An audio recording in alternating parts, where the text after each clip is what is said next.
জাপানের সন্ত্রাস বিরোধী নিরাপত্তা ব্যবস্থার জোরদারের অংশ হিসেবে ড্রোন উড়ানোর ওপর নতুন ও কঠোর বিধিনিষেধ কার্যকর করা হয়েছে।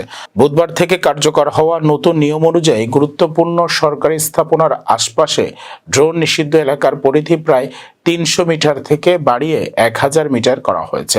নিষিদ্ধ তালিকায় রয়েছে সম্রাটের বাসভবন, প্রধানমন্ত্রীর কার্যালয় ও যুক্তরাষ্ট্রের দূতাবাস সহ বিভিন্ন গুরুত্বপূর্ণ স্থাপনা। নতুন বিধিমালা অনুযায়ী ইয়েলো জোনে ড্রোন উড়ালে সর্বোচ্চ ৬ মাসের কারাদণ্ড অথবা বড় অঙ্কের জরিমানা গুনতে হতে পারে। এর আগে শুধু নির্দিষ্ট স্থাপনার ওপর দিয়ে ড্রোন উড়ালে ব্যবস্থা নেওয়া হতো, তবে এখন আশেপাশের বিস্তৃত আকাশসীমাও নজরদারির আওতায় আনা হয়েছে। কর্তৃপক্ষ জানিয়েছে, ড্রোন প্রযুক্তির দ্রুত অগ্রগতির কারণে নিরাপত্তা ঝুঁকি বেড়েছে, তাই এই পদক্ষেপ নেওয়া হয়েছে। নিয়ম বাস্তবায়নে অনলাইনে নিষিদ্ধ এলাকার মানচিত্র প্রকাশ করা হবে এবং ড্রোন বিক্রেতাদের মাধ্যমে ব্যবহারকারীদের সচেতন করা হবে। দেশটির সরকার বলছে, জাতীয় নিরাপত্তা নিশ্চিত করতেই এই কঠোর ব্যবস্থা।